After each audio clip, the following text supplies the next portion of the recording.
Hello and welcome to Pi International Education and to our e-learning IELTS tips on answering listening diagram questions. আমরা যখন listening এক্সামটা দিয়ে থাকি তখন আমাদের কোয়েশ্চেন্সে অনেক সময় একটা পিকচার অথবা একটা ডায়াগ্রাম দেওয়া থাকে following some questions we have to answer.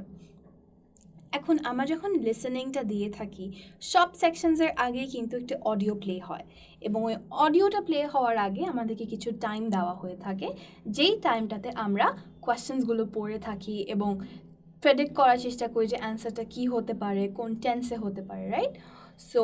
যখন ডায়াগ্রাম কোয়েশ্চেন্স আমাদেরকে দেওয়া হয়ে থাকে তখনও কিন্তু এটা অডিওটা প্লে হওয়ার আগে আমাদের কিছু টাইম দেওয়া হয় এবং ওই টাইমটাতে আমরা সাধারণত যেটা করি সেটা হচ্ছে আমরা কোয়েশ্চেন্সগুলো পড়ে থাকি কিন্তু আমরা আজকে এটাই দেখব যে কেন লিসেনিং এক্সামে ডায়াগ্রাম কোয়েশ্চেন্সের সময় আমাদের কোয়েশ্চেন্সগুলো পড়া উচিত না rather we should memorize the diagram so memorize the diagram and not read the questions. Why is this? This is because যখন diagram questionটা দেওয়া থাকছে তখন এইখানে অনেক labels থাকে and এই labelsগুলো আমাদের জেনে রাখাটা is very important. যখন অডিওটা প্লে হবে তখন এই কোয়েশ্চেন্সের এখানে ফর এক্সাম্পল এখানে 13, 14, 15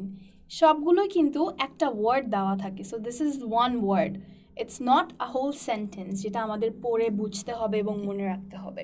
It's basically one word যেটা আমাদের পড়ার দরকার নেই আমরা যদি এই ডায়াগ্রামটাকে মেমোরাইজ করি এবং বুঝতে পারি যে কোথায় কোন জায়গাতে কোন জিনিসটা আছে লেবেলসগুলো কোথায় কোথায় আছে যদি কোনো ডিরেকশন দেওয়া থাকে ফর এক্সাম্পল এরকম একটা কম্পাস দেওয়া থাকে তাহলে আমাদের এটা জানতে হবে যে নর্থ কোন দিকে সো আমরা যদি আমাদের পেপারে ঠিক উপরের দিকে so this side is the north নিচে ইজ সাউথ এই পাশে so this is east and এই দিকে ওয়েস্ট সো যখন কোয়েশ্চেন্সেও এরকম বলবে যে সামথিং ফর এক্সাম্পল এইখানে একটা রেল ট্র্যাক দেওয়া আছে বা একটা ফেন্স দেওয়া আছে এবং আপনাকে বললো এই ফেন্সের ঠিক নর্থেই একটা হাউস আছে কোয়েশ্চেন্সে যদি বলে যে হাউস সো হাউসটা কোথায় আছে ফেন্স যদি এখানে থাকে so this is the fence and এইটার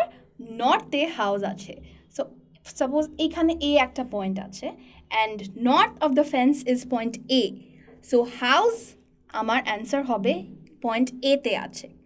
সো আমরা এতক্ষণ দেখলাম যে কেন আমাদের লিসেনিংয়ে ডায়াগ্রাম কোয়েশ্চেন্সের সময় কোয়েশ্চেন্স না পড়ে ডায়াগ্রামটা মেমোরাইজ করা উচিত সো দ্যাট আমরা যখন জানবো যে লেবেলসগুলো কোথায় কোনটা আছে এবং ডিরেকশনসগুলো কোন দিকে লিড করছে আমাদেরকে তখন আমরা ইজিলি কিন্তু অ্যান্সার করতে পারবো